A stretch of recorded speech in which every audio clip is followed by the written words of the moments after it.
Communication thoughts to speak one's mind. Sharon Horne-Ellstrom here. Welcome to day 1685 of What's She Up To Now, documenting the journey as I originally transitioned from the brick and mortar corporate world of business to the online world of business. And in 2020, the pandemic and all the goofiness back and forth again, decided I've always been interested and I've always had more than one thing going on business-wise. So as I moved to the online world from the offline world, I decided I'm not just going to stay in the online world. I want to combine the two, mesh them, and do both. So that's what I do in my daily life. So I share a couple pieces of content every day. And I know I said this week, I'm a little bit miffed. I don't want to be frustrated, full-blown frustrated, but I'm miffed with the changes in social media that happen all the time that we have to adjust to. Then I realized today that that's a good thing because it teaches us, everything nowadays, and it's interesting to me, being an older human being, that technology is such an integral part of our lives, and social media is a part of that for many people. Now, my daughter and my son do virtually no social media, and here I am every day online talking and sharing what I'm thinking, whether people want to hear it or not some days, and realizing that as frustrated as I get with the supposedly, we're supposed to just intuitively know how to do things technologically. And as I watch my 1.5-year-old granddaughter, it's amazing to me because she does. She picks up a phone or picks up her iPad. Yes, she does have an iPad. Her grandparents gave it to her, not me. And she knows what to do. She knows how to move things around. She knows how to interact with that device, and I find that fascinating. But as somebody that didn't grow up with that technology, I also find it frustrating. But I realize that it's to remind me that we have to always be flexible and flowing and understanding that things change all the time. And I talk about this all the time, so you'd think I would remember it consciously. Things change all the time, and we need to be flexible and flow and figure it out. Our job in life is to figure it out. So this week I'm figuring out the many algorithm changes with my Facebook, because I like to record live on Facebook because it's free, it's quick, it's easy, it's simple normally. But they're doing this thing with changing groups and changing pages, and I normally record on a couple of my pages. Well, many of my pages changed types, so early in the year I was like, all right, this is not easy to do, going between different profiles, because they've taken pages and now they're creating profiles for them, which is a whole chain of events of things that get undone that in some cases we have spent years creating. My Supersize Your Business page I've had for years, and now the changed format, which I finally had to do this last week because they forced it like they did with many of my other pages, but I don't record on them, so it doesn't matter. I've had to, and I'm having to figure out, and you'll notice yesterday if you saw my videos, 2 of them were actually sideways because I didn't figure out the technology before I recorded. So it's just, I like to look at it and say, okay, my job is to calmly and not get frustrated, figure it out, and realize that things outside of my control, if I choose to use them and interact with them, are always going to change. And it's up to me to become more of an intuitive learner, intuitive how machines and big companies think, not intuitive necessarily to how I think. So today the piece of content I created for Supersize Your Business was to speak one's mind.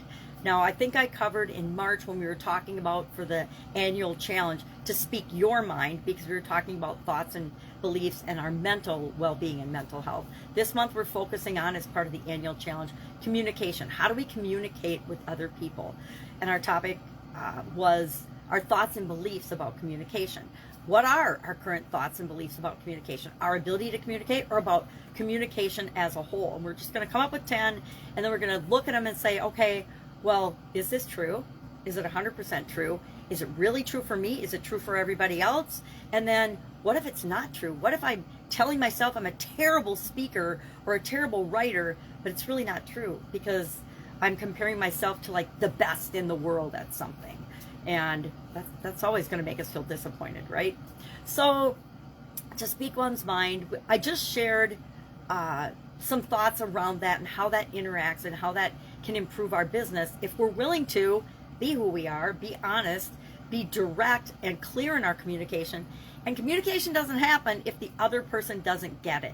We can talk and we can say and we can write and we can communicate in different modalities, but But if the people that we're trying to communicate with and reach don't understand what we're trying to say in our intent, then communication has failed. That's the number one myth about communication, is we actually believe that we've communicated something. And I shared a story in Be Me to Thrive Challenge, not Be Me to Thrive Challenge, our BU 365 Day Challenge, that about communicating things to my ex-husband and thinking that we'd gotten it and I'd communicated it and that he understood and we had agreement on something, yet when something didn't happen or when it happened sideways, because that happened a lot, I would go back and I'd be like, well, I know that I communicated this, and he would swear up and down that I never did and that I didn't say it and we didn't have the conversation at all. And I'd go back to my little notebooks, because I always keep little notebooks to make sure I follow up on things both inside and outside of my personal life. And lo and behold, I would have a little check mark that we talked about it, and he would swear up and down that we didn't. So, there's a reason that some people don't get along and don't communicate well, and we have very different communication styles. That's one of the big ahas I had about our relationship. So I shared a bunch of different misconceptions, myths, and thoughts and beliefs about communication, just to get us thinking and to stimulate my own thinking about, well, what are my 10 beliefs about communicating, and about my thoughts and beliefs about that. What do I think, what I feel? And so as I go about my day, I'm going to pay attention to what pops up, what happens with respect to communication. And then I'll look at the list and I'll do the same thing I ask people in the challenge to do, because I do my challenges right along with everybody else. Why? Because I want to continually improve and grow every day too. That's it. It's Labor Day weekend here in the United States. Labor Day is an interesting holiday for me, because I've had on several Labor Days, more than I'd like to remember, incredibly large physical health challenges. I had kidney surgery one Labor Day weekend. I had eye surgery one Labor Day weekend.